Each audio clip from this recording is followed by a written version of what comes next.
Hi everybody, welcome to C-Suite Strategy, Elevate Every Move, Scale Beyond. And our topic for discussion today is human curriculum. Human-centric learning is the next strategic edge. Your go-to podcast on tech, cybersecurity, strategy and growth. I am Prem Kumar AS, your host today. And we'll be exploring human curriculum and how human-centric learning will take you to the next level. A special welcome to all tuned to Power of Knowing Forum's weekly podcast 270, which is a repeat that we have had to do it in July, where we had an issue and we could not do it. So we are doing the 270th episode today back again. We have the honor of having Mamta Lakshmikant, L&D specialist, OD practitioner coach, speaker and mentor at IIMC Alumni 50 Global Thought Leaders and leader influencer joining us today. Let's welcome our esteemed speaker to the podcast event and let's dive into the topic. Hi Mamta, welcome to our podcast. How are you Hi, today? hi, Prem. Good evening. Good. What about you? I'm good, Mamta. How about you? Good. Thank you. Thanks so Yeah, much Mamta. for having me here. Over to you, Mamta. A small intro about you've been there in the podcast earlier as well, but for the sake of the audience, a small intro about you and your journey so far. Yeah, thanks, Prem. I think thank you so much for that wonderful introduction, which you already did. I'll just give a few highlights of my journey. So, this is a very pretty long journey of learning, development, and training in the field of industry of education put all together for the last 25 years, and this is my 26th year. And beautiful experience of being with predominantly with IT companies. Then had a little flavor of looking at the academics as well for some time as a faculty of communications. But otherwise, I have spent a lot of my time with the learning and development, being a corporate trainer for many years, and cherish those beautiful learnings which can give it to a lot of people. And now I'm a solopreneur freelancing with numerous projects. So I do work as a VP for Wiki, Karnataka Mentoring and Soft Skills Council, where we empower women on learning. This is my very active role, what I play here, especially on the entrepreneurs and the women leaders who have been in the corporates. We do help them to groom and then go and chase their dreams. Along with that, I also have been involving, presenting, and being representing India at the World Women Conference for two times. One was in Colombo, and then this year again, I wrote a paper and presented, and that's already got published. So it's been a beautiful honor to write and talk about the women leadership, the challenges they face, and how they can improvise themselves by picking up different and new skills as the times are changing. Along with this, I again do a lot of corporate training programs on various topics like storytelling, then strategy communication for leaders, conflict management, emotional intelligence, and so on, which really keeps me quite a learning group as such. So these are my major activities, and I do represent the European Council Trainers Forum, where I have been a part of the committee now. It's been a wonderful experience of exchanging the latest trends in learning and development and trainings with the European countries and the group there. So I bring the same learnings here. So it's an exchange program, co-created learning. So I was so fortunate to be invited by them as a keynote speaker, and looking forward to do something more this year as well.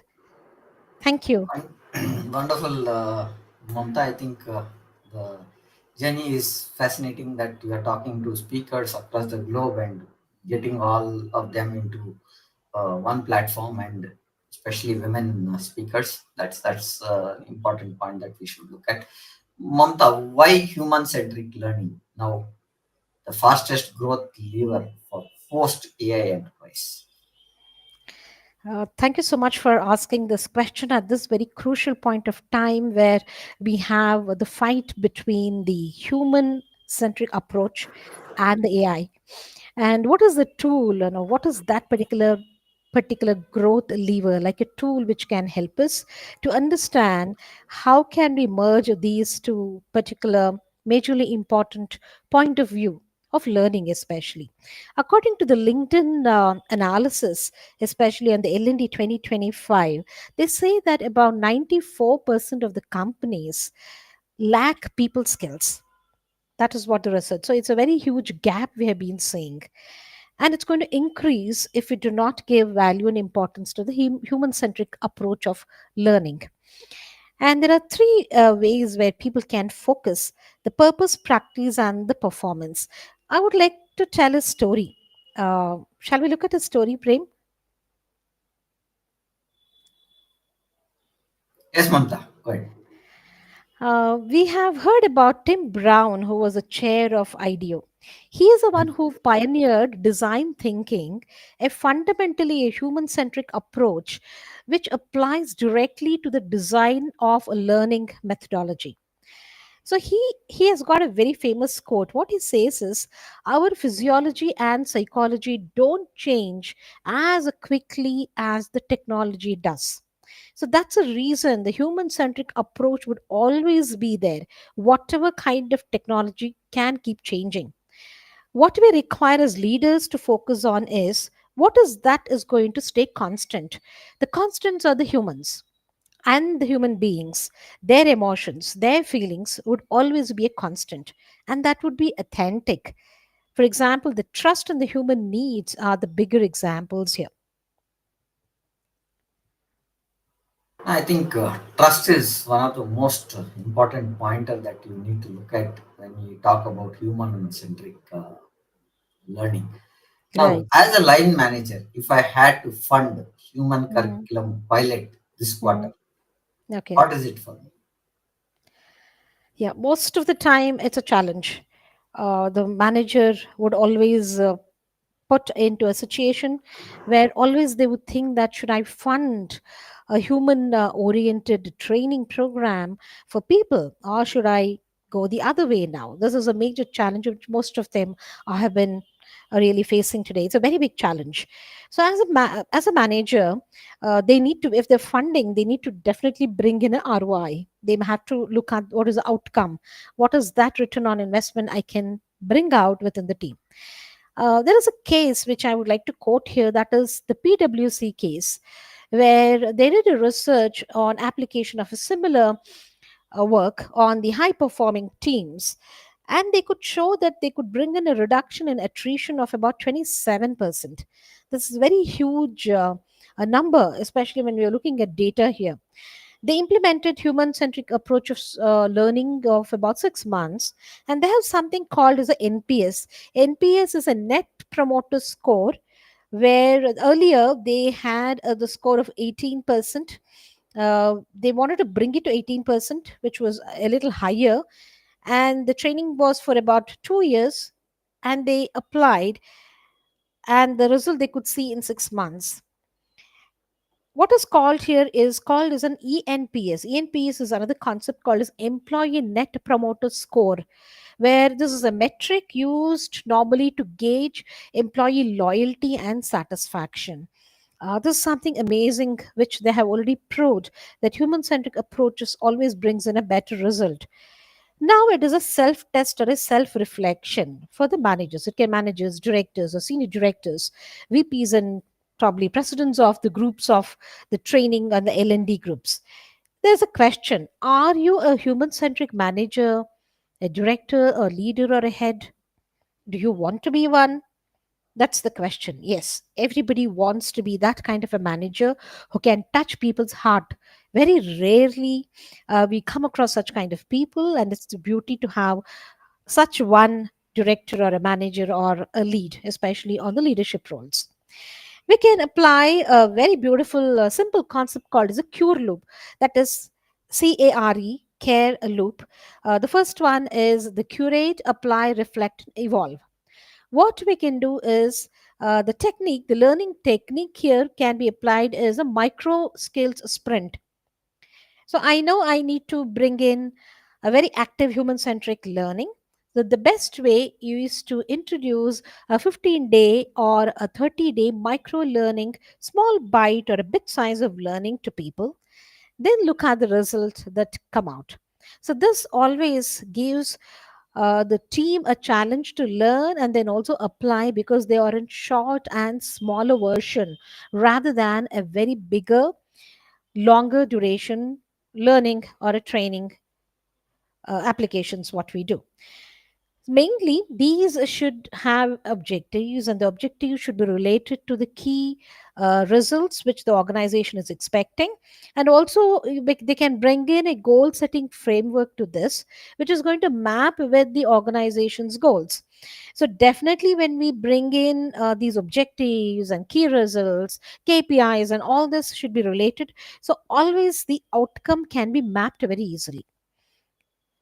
So the major, I would say, the hook here is the manager's ROI always brings in happier teams and faster wins as an organization whole. True, Mumtaz. When we have happier teams, the results always are better. Now, how does strategy aligned learning roadmaps outpace generic e-learning by 3x ROI? Yeah, this is a very highly financially outcome related question, and a very beautiful one, because we are looking at strategy aligned learning roadmap. I suggest most of the L&D teams and organizations should try to adopt this particular method. This is one of the core ones I think we can discuss today. That is strategy aligned learning roadmap versus, always we had a general e-learning, especially e-learning or virtual learnings. There's a lot of competition, but nothing can take the place of a strategy oriented learning roadmap, and where people learn in their own organizations or in a place face to face. So this is the very huge differences that's been coming in. There is a very famous quote: AI will not replace humans, but those who use AI will replace those who don't. This is a very famous quote, which we have been listening to very often today. This strategy aligned learning roadmap normally gives us a very good outcome, it gives us a very good ROI. For example, let's imagine that we have new products in the organization and we want to get them into the market. We want to speed up the entry into the market.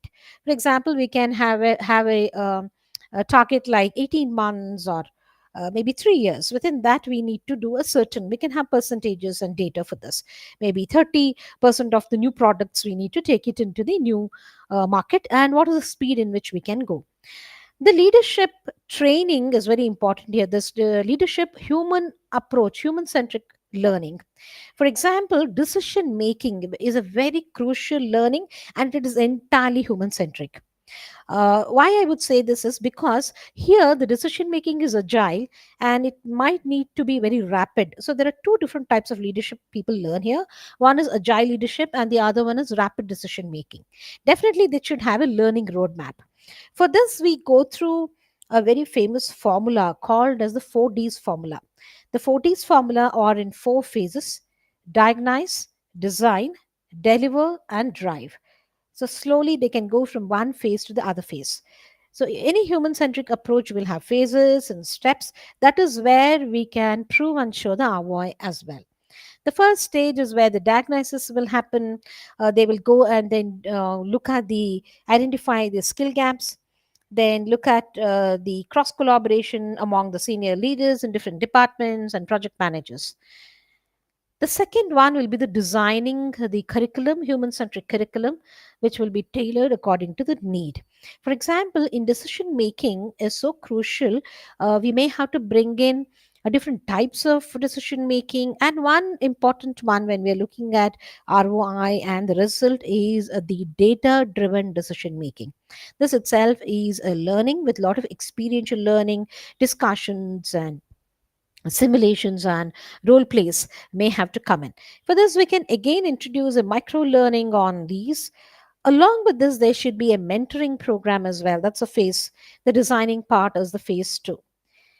Then comes the phase three is a delivery where you roll on with different kind of parts of training. Maybe it can be through videos, it can be discussions, it can be mini and micro programs, but ultimately it would be delivered with project milestones in mind, and also it will be reviewed by their senior people who would be the mentors.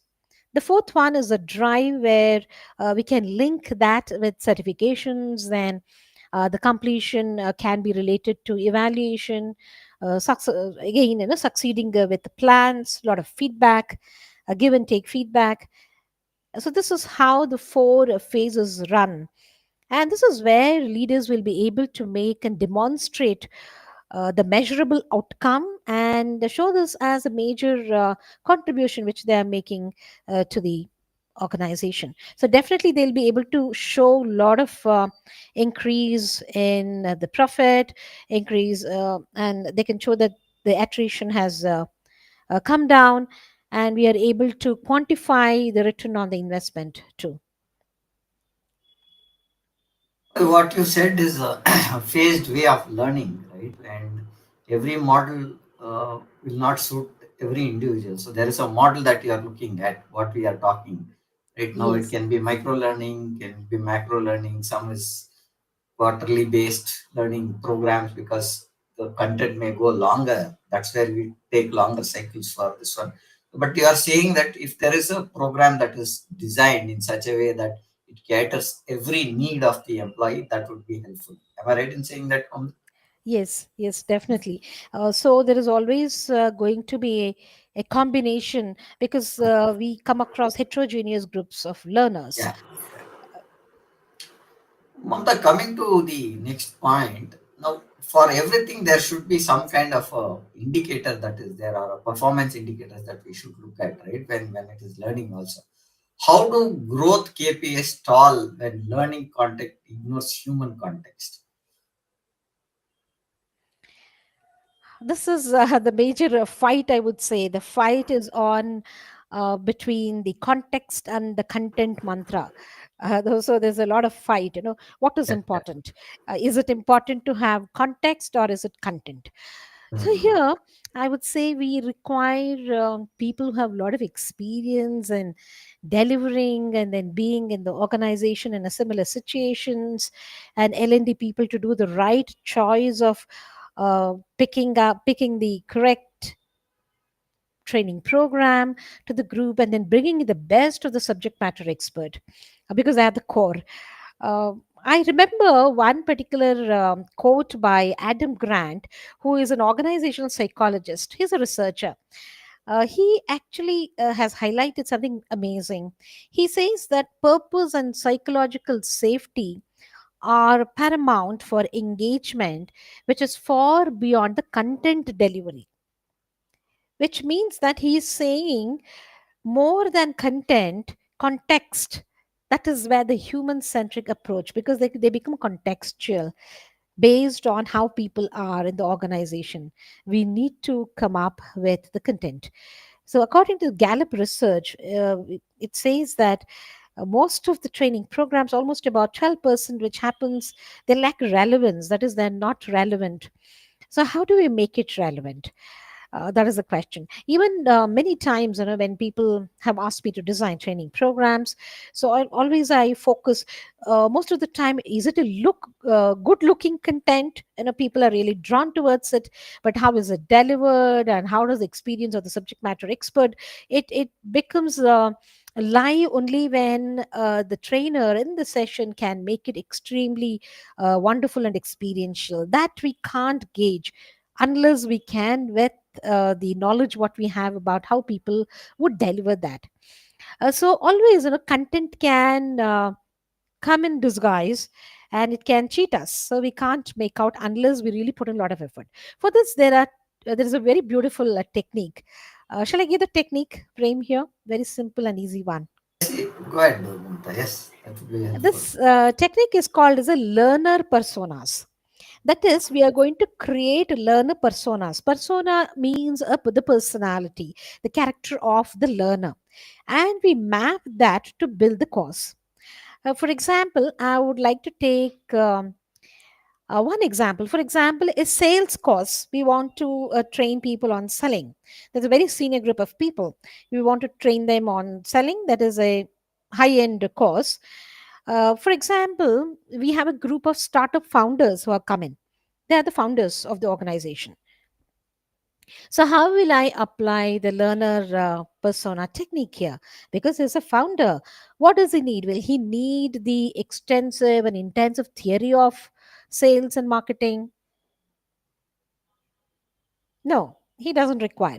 So, It does he not. needs, yes, he doesn't require. So, he needs a very quick, actionable sales strategies. So, this is Pointers. where, yeah. So here, what we do is we would build the course according to the learner persona.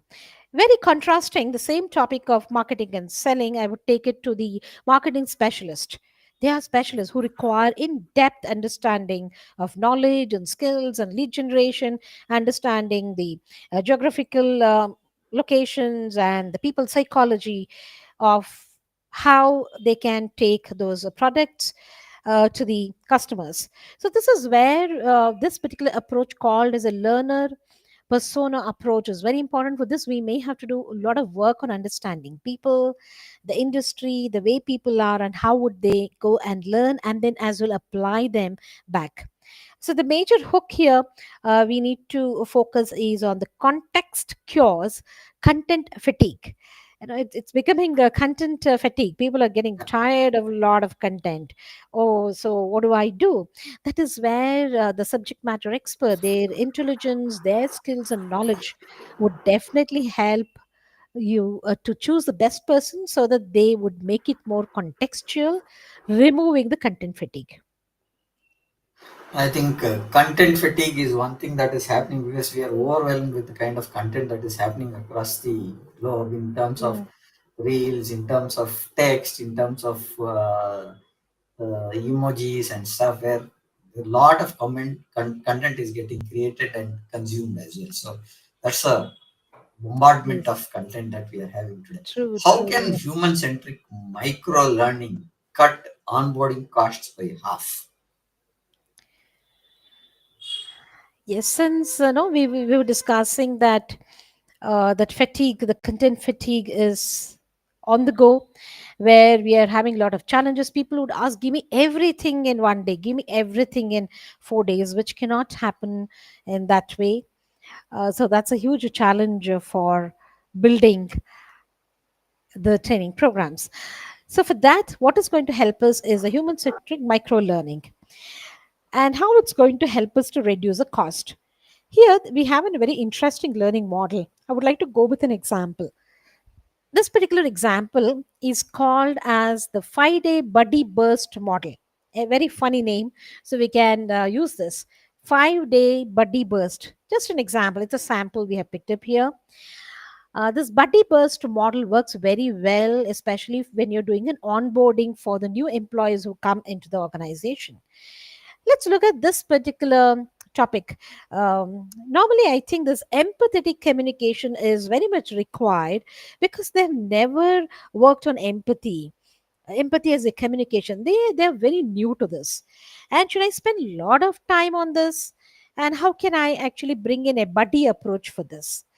So if I apply the buddy approach, I will be using a frame formula. FRAME. I'm going to give an acronym here, easy to remember and apply. Frame approach is like F is focus, R is rehearse, A is apply, then M is measure, and the last one, E, is enhance. So let's go but in an order, because I've given the example as empathetic communication, where people are introduced. When the new hires come in, they don't know what empathetic communication is, and they'll be asked, no, you should empathize with your customers, you should be empathetic with your colleagues, you should be empathetic to the management, to the senior group. They don't know what empathetic communication is at all. So how can we make it interesting? I'm going to save a lot of time. We can bring in, because this is something, an experiential learning. The best we can do is this approach. It's a very interesting approach called as a buddy burst approach. Day one, we can bring in a very short video. I'm just going to take through with the frame formula here. That is, frame is FRAME. F is the focus. A 10-minute short video on the importance of empathy with the client interactions, or in a meeting, how you need to be in a meeting and how you can be empathetic. They would watch the video and then they'll have a discussion among themselves, that is between two people or three people in the group. The second particular R, that is in the frame formula, R is rehearse. They would pick up a scenario which is very close to the organizational scenario, not an exact one, but which is close to that, and they would practice. So how would I be using the empathetic language to speak to people, or how can I write empathetically in an email? So these are very simple, very effective ways to rehearse, and they would give feedback to each other. So this is the second one. The third one is to apply. Now you can give them a scenario that is very close, the real work scenario, where people have shown or have not shown two contrasting ones, and ask them to review, ask them to analyze those situations, a scenario. And you can ask them, what are the different kind of techniques you want to apply, which you have so far learned. So this is going to help them to apply the techniques learned. The last two, that is measure and enhance. So we can measure with the kind of customer satisfaction they had, the kind of feedback the customers have given, the senior group of people have given to the junior people. The kind of feedback is always documented. So anything we get, we can use them to actually read and then understand, and also discuss how to enhance. So this is a very quick and a short method where we'll be saving a lot of time and money in spending time and money to help people to onboard on these kind of topics. This is an example I have given. That's the frame approach, FRAME. Great, Mamta. That's a important point. You need to have a frame mind at least to look at what we are talking about. I think the Correct. frame methodology looks more relevant when we look at learning. And now we are talking about empathy, right? Empathy. What growth advantage do firms get from embedding empathy drills into leadership tracks? Because today we are talking more of AI, and that Mm. human-centric empathy part is not very relevant. So, how do leaders put that into their tracks? Is what we want to understand from you. Yes, this is the most difficult question, and yet, very important question as well. Uh, all the organizations, they if they have to bring in the empathy exercises into the leadership trails and tracks. So how can that be? I would like to quote an example here, who's been known as an empathetic leader. Any guesses on this? He's been known as an empathetic leader, a very big, giant company's CEO. Mm, I think Steve Jobs. Okay, so I would quote uh, Satya Nadella as an example of the Microsoft. He's very widely appreciated for being an empathetic leader, because he's able to bring in revenue. He's able to show that revenue growth. What he did is, they brought in a very interesting and a fun kind of a monthly walk in their shoes labs for all the leaders. That is, you have to walk in their shoes with Okay. anybody in the company. There was no restrictions. You're going to walk in the shoes of your own juniors, the customers, and the people who have just walked into the organization. That is a new joiners. It could be with the security, it could be with the uh, infrastructure, admin people, HR. So they would be walking in their shoes, which shoes they have not owned or they have walked so far. That's a lab. Um, Nadela introduced this as a core challenging activity for the leadership. So empathy brings in a growth mindset for people. And growing is very important, especially on the very senior level, because it's very tough and challenging and they don't have time. So, in this way, people would definitely improve their growth mindset. This kind of exercises, they lead to renewed innovation and market leadership. They will be able to show their leadership in the market as well. Leaders experienced this kind of a day in the life of different roles within the organization. Earlier, we used to call this as a rotation, job rotation, if you remember. That was very specific with the manufacturing companies. But somehow, we had forgotten. Other companies were not using this. But this is a very beautiful method he brought in, and very frequently, couple of companies have been using the empathetic leadership, because empathetic listening, empathetic understanding, empathetic writing are very, very tough. Empathy is the toughest skill to build, because it's very easy to sympathize with somebody. Here, two contrasting feelings, emotions we are talking about. One is empathy and the other one is sympathy. Sympathy is okay. Oh, okay, fine, this happened and I live it.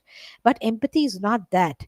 So literally, you go understand, then we formulate a particular method or an approach to come up with a solution. We will have various solutions to that, apply, get feedback, receive feedback, and then also watch what is the outcome of this entire exercise. That is what empathy is. Empathy is a very long term process as well. That's the reason it became a part of the learning for the leadership at Microsoft. A very beautiful, that's the reason, they have done wonderful. And he is been insisting on bringing in couple of these empathetic leadership learnings as mandatory. I think what you're talking about is Edward Divano's six thinking hats as well, right? So you are Yes. able to put each of the leadership into a different role and see how they perform, right? When the hat changes, we did a couple of exercises in one of the seminars that we were part of it, where we said, Mm, now take a role of a business leader for mm, finance and mm, tell us what is that we are looking. And you have the IT teams and the application teams asking for new budgets for certain new products to be built. Now, how does the budgets come in? How is that the finance will talk about? How is the ROA which is getting calculated? When we turned around the hats around, we started looking at seeing people having different opinions when they wear the hat exactly. Right? So I think that's the similar kind of work what Mr. Satya Nadella is doing in Microsoft is what I understand from you, right? And that's a very good way of getting things mm. out from a Right. leadership, saying that what is that he's thinking from his point of view. I think that's what we are looking for. Yeah, he Now, has quoted, he has given a very famous quote mm, that empathy is not a soft skill, it is the hardest skill to learn and the most essential to lead. A very okay. beautiful quote. I liked it because today people have to understand the human centric approaches very, very strongly, even much more than what we used to do earlier. Otherwise, the return of investment or whatever the outcome we all have been looking at for everything is not going to be the same if we focus only on one of the areas and we leave out the human as such. So what is the hook is, empathy brings in or acts as a revenue multiplier. Okay. Okay. Got you, Mamta. Now, coming to see, every learning should have a flow, right? And a work that has to go around, right? Now, how does the strategic way of looking at? I put it like this: why is learning in the flow of work the new strategic motto against talent crunch? Because we see a lot of challenge in getting the right resources, right? So that's Mhm. one way of looking at it. Your take on it. Yes, yes. Yeah, learning in the flow of work is a very extremely intelligent way of helping people to learn, save time and money both. And sometimes this channel would not really give us the complete outcome, because the method is apt or ideal only for certain kind of learnings. For example, a process, a phase, a steps, policy, procedures. Only here it works, because there is no need for any kind of an intervention, no need for a discussion or a conversation, and there is no need for any other person to come in between the beginning and the end. So these kind of learnings can definitely have learning in the flow of work, like identify the repetitive tasks, like existing workflows wherever it is continuous, like I already gave, like process, steps, methodologies one after the other. So these kind, this learning in the flow of work works out very well, but not for other kind of learning. So people have to really understand what is the requirement, what is the need, then come up with this nano, very very minute kind of learning. For example, between 1.5 minutes to 2 minutes is called as a nano lessons, very short ones. They can give this to people, like they can use this whenever they have some time, and then they want to have a look at it, and then they can learn whenever they have the small bits of time. They can use this, but not for other kind of learning. That's one drawback. Sorry, we have. Normally it is very quick, and software and process, all this we can use. And again, we are emphasizing on short memory pointers like short clips or quick tips and tricks kind of a thing, right? But are we talking on those things, right? Yes, yes. So coming to our next point, what we want to look at, how do we quantify strategic impact on soft skill academics? Because soft skills are the essential part of any business, right? So how do you look at this?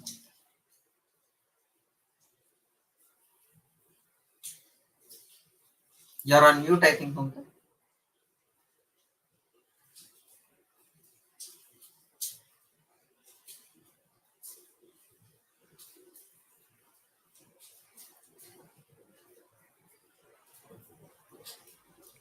Hello, can you hear me now? Yes, yes, I can. Yeah, I remembered a joke, when somebody told that you learn in the flow of work. He says that my boss told me to learn in the flow of work. So I started watching YouTube videos during meetings.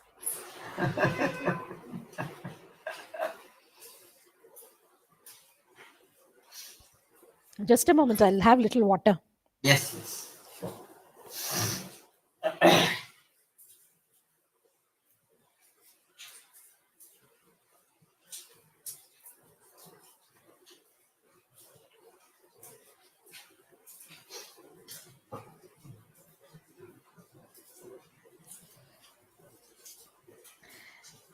Yeah, I think we were looking at how do we quantify the impact of the soft skills academies. Right. Quantifying strategic impact of soft skills is a very huge challenge, because of the human points that comes in here. Normally, for example, if I say, how will you quantify and say how much of trust a person has? If I ask people to rate it, between 1 and 10, it's very difficult, because they all are human feelings and human nature, and we can't literally give points and numbers. That's a human uh, are actually facing this challenge. But there is something what we can very quickly use, that is called as a SBO framework: Okay. skills, behavior, and the outcome. Normally, we do this like pre and post training markings. We take the feedback from the managers, the feedback of the clients, before and after. This is what is observed with the behavior, but it takes a lot of time.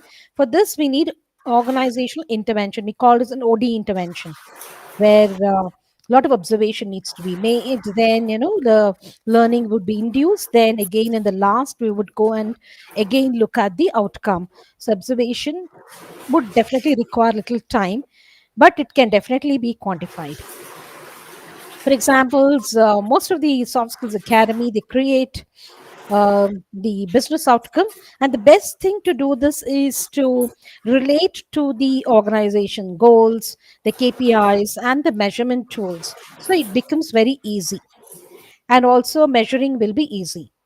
There is a very beautiful quote which I would like to quote at this point of time, that soft skills aren't just nice to have, they are the invisible infrastructure of hard results. It's a very beautiful one because we are talking about the skills and the results. I'll just read it again. Soft skills aren't just nice to have, they are the invisible infrastructure of hard results. I'll just give an example of collaborative problem solving. Whenever there are crucial issues, and problem solving keeps happening every day in and out for many of the industries. For example, an IT industry would always, they would have so many requirement to come up with solutions for problems. So how can they make it collaborative? So the measurement is like the projects completed on time, within the budget, and with less number of complaints from the client. So this is very easy in terms of metrics, feedback from the stakeholder satisfaction, better teamwork, and then less time, but we are able to deliver more. This can happen only with the impact of the enhanced soft skills. So the hook here is soft skills but hard numbers.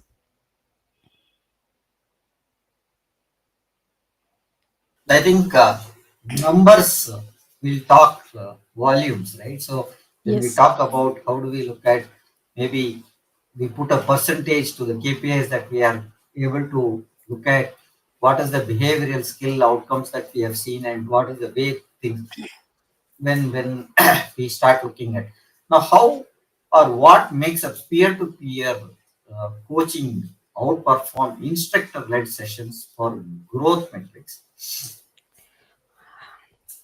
Growth metrics, I would definitely be looking at a little the mid level and the senior level of learners here. It can be those, because the peer learning would be very powerful because of the experiential learning. For example, we can call it as a coach credit program, mentoring and coaching at a little higher level. Some of the companies, they introduce, these employees can learn points by coaching their peers. Both of them would get points, and they can redeem with so many different benefits. And the best suits would be for these would be again a technical or a process or a policy based kind of learnings, which had to be again linked to this.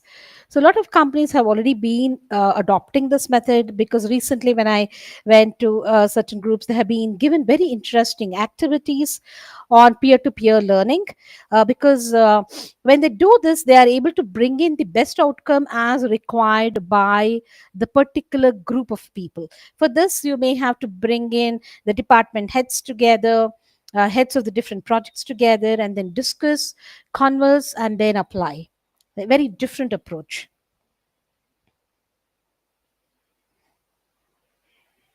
What you are saying is the approaches have to be different when we look at different way of peer-to-peer discussions, right?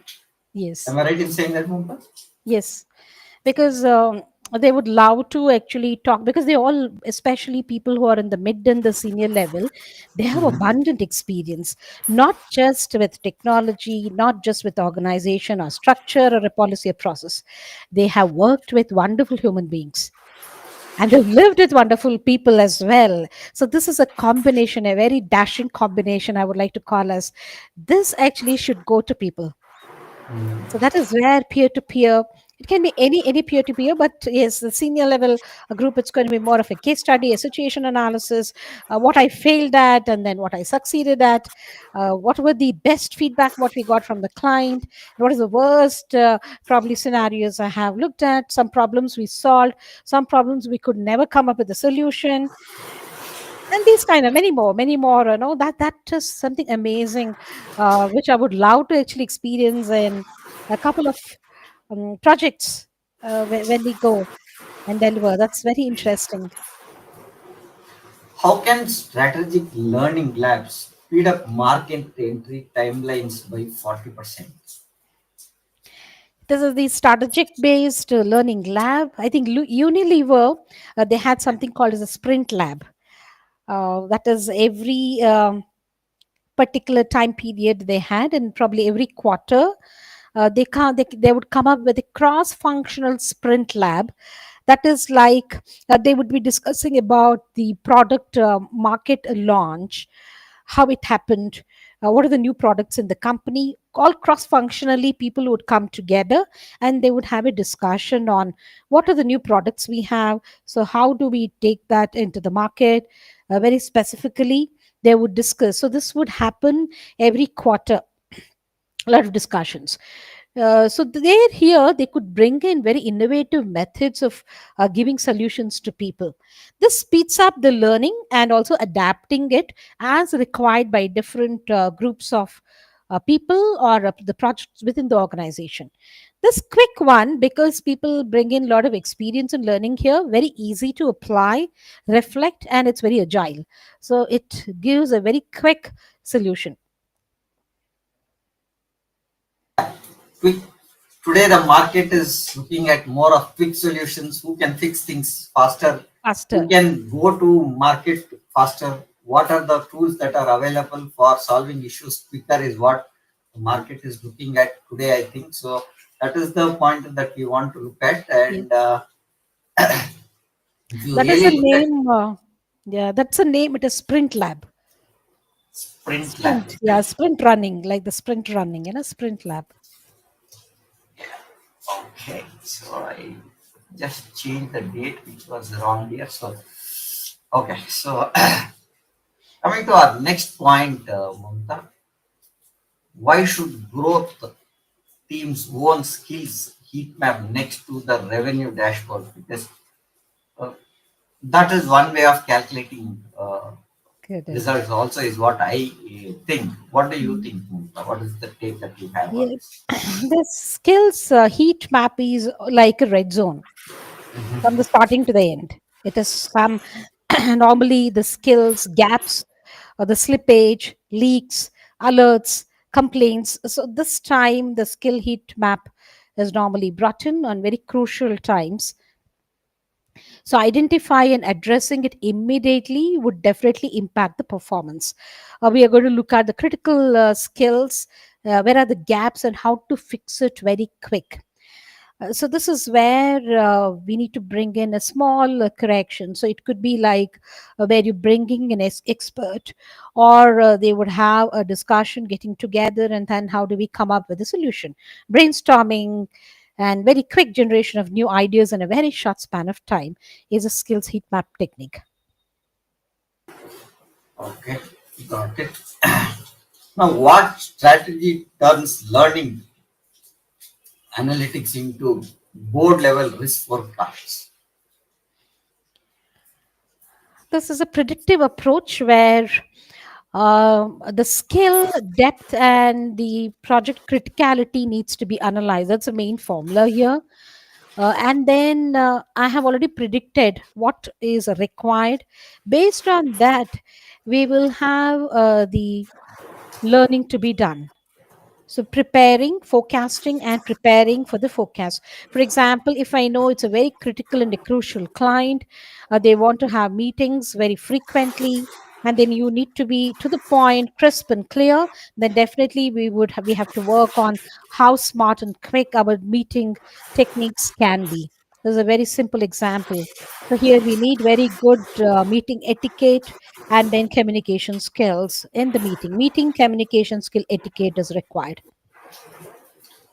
Mamta, I think what we see is the talent risk index, where what we are Mm, talking about. And today we see a scarcity of resources which are not fitting the right requirement, because mm, every requirement is a custom requirement today. It is not that a straight requirement is there when we look at skills. Now, bringing, I was hearing somebody talking about no resource that you take is fully qualified to do a job. He needs some kind of a training. He needs some kind of additional skill. He may be available at more about 50-60% to what your requirement is, but there is always a formula that you should look at. skill depth and project criticality, and you also have to review them on a regular basis. Is what I understand from the strategy that learning analytics should be turning into the board level. Because most of the projects or most of the requirements that I am seeing today is we have a skill gap. I'll talk specifically to cybersecurity side where that is my main focus that I do. In Hmm. that, we see a lot of gap in terms of skills where we don't have people in certain skills. But are you saying there is no skill at all? No, there is not like that. Maybe there are 50-60% available. The next 40% is what you have to train. And the current market, we don't have that kind of a time where we can train and then bring them to speed. And the learning also is becoming so much human, not human centric today. It is all AI based. You talk something, you get into something, you get that solved, then suddenly you find that project itself not working tomorrow. So those are scenarios that are there today, and the skill gap is becoming a bigger gap Yes. on a daily basis. Now how does human-centric reskilling future-proof growth in an AI automated roles? That's what I was talking about, and that's my pointer to you again, coming from an AI automated roles today. True. Yeah. I think you very beautifully talked to us about the projected uh, preparation for a forecast that may happen. So based on that, we may have to prepare the learners. So what's happening is when, according to the WEF, that is the World Economic Forum, it says that 44% of the roles will shift, and they definitely require reskilling. We have to train them. We can't do anything, whatever is our forecasts are, because the kind of roles which people had, many of the roles may not continue. It might change. So we can't just leave people like that with the old skills. Now we have to reskill them with whatever is required. Automate and augment would definitely be the a new era. And then we have to bring in a combination of AI and the human job redesigning workshops, where we have to bring in a combination. Both will have to collaborate and work. We definitely need AI, and it's very beautiful to embrace AI and then go ahead with it. Along with that, also look at the human centric learning, which will help. These kind of workshops will help people to reskill, but it should not be replaced, or it cannot be replaced. Now, what you're saying is today at the moment, to what I understand or what I've been seeing in the market is that there is no option you being left out not using AI.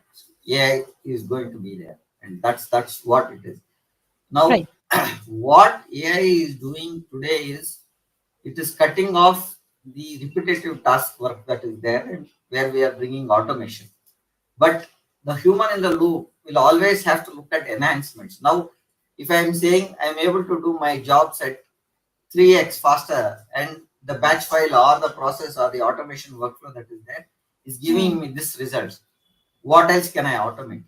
That is a human requirement again. It is not Yes. that AI is Yes. going to take that, but Right. your instruction set should be looking at what AI can help in automating and how you can enhance that. But the enhancing part still remains with the humans. So Yes. that skill, which is more important, it cannot think like what a human can think, Things. but it can work Absolutely. 10 times faster than what a human can work, because it is automation and it is repetitive task, right? So that is what I think is a reskilling that we should look at. We should not think of AI getting you replaced. We should be thinking how do we effectively use AI to Absolutely. make automation much better is what I. Coming to our last question of the day, why are narrative based simulators outperforming slide decks for strategic decisions in training? So that's what I wanted to take as a final pointer with you with the time we are having in hand. We are on top of the hour. Sure. So Sure. over to you, Mamta. Yeah. Narratives are the rules of the day now, because storytelling and narratives. are going to be there everywhere, and it's a very beautiful, very highly powerful way which we can use in any kind of business scenarios. And definitely they are going to outperform the old skill deck kind. And these kind of story narrations were there very, very long back, and now we are going to go back and then make it more effective. For example, I would like to take one example of negotiation skills is very common and in demand. That's one particular skill which is a mandate for everybody to learn and then apply them. So this is something where people are going to learn with a real life scenario. And then, for example, the client is not happy, and then they're threatening to pull out of the deal. So what do we do? So everybody gets together, and then it could be a sales manager, the project lead, then the infrastructure people. So a lot of different groups are going to get together, but you're going to learn by understanding what this entire story is. That is a situation. The entire story is have to be narrated, where they're going to look at the minute details and then come up with solutions to it. That is a series of dialogues and conversations, different options. Then what is the consequences of applying one particular solution? What is going to happen? Plan different kinds of plan A, plan B, and plan C. And also, along with all this, what is something very beautiful in the narrative based kind of simulations is everybody will be able to understand everyone's emotions and feelings, which will definitely add to the best choice to be made. So it's going to affect the decision. Decisions cannot be machine like. Decisions are always based on the emotions. That is how the best choices definitely require the human intervention, and human centric decision making always brings in the best outcome and the result. So this is one of the most happening, I would say, in the learning industry right now. That is the right method, the key important method, not just the correct method. It would be very strategically correct in terms of decision making, training, learning, emotional intelligence provides all this. And this soft skill is crucial for success, not of an individual, but the entire organization and of the leaders too. So story drills sharpen decisions, and that is how our the upcoming days would be on the narratives.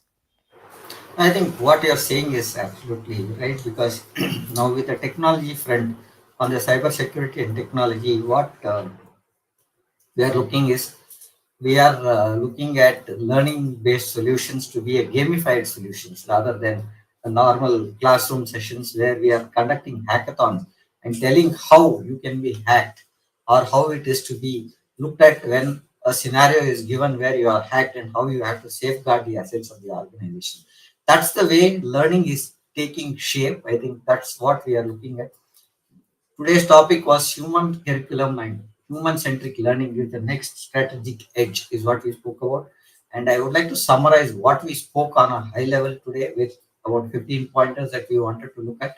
We spoke about human-centric learning, the fastest growth lever for us in the post-AI enterprise. People first upskilling unlocks revenue because AI is to be here and it will be there for you, and you will have to upskill and see how effectively AI can be used is what I would say. Now then we spoke about as a line manager, how do I look at piloting a human curriculum?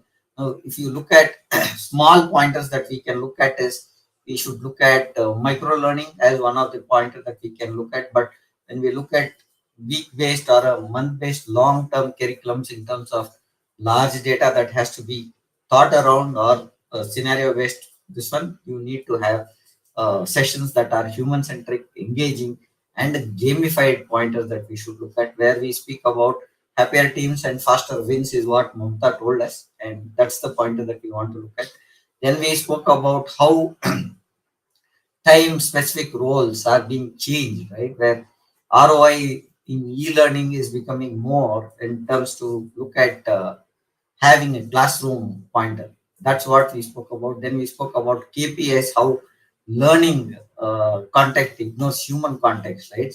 That's what we spoke about. Then we spoke about the micro learning part, cutting timelines and cutting pointers that should be looking at how faster we can learn and adapt.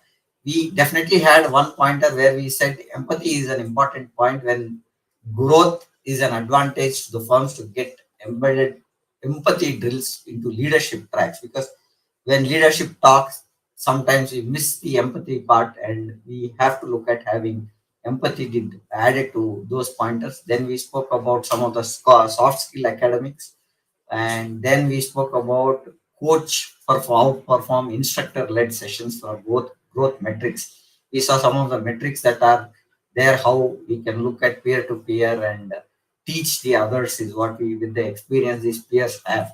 And we spoke also some of the learning labs that can go to market very quickly.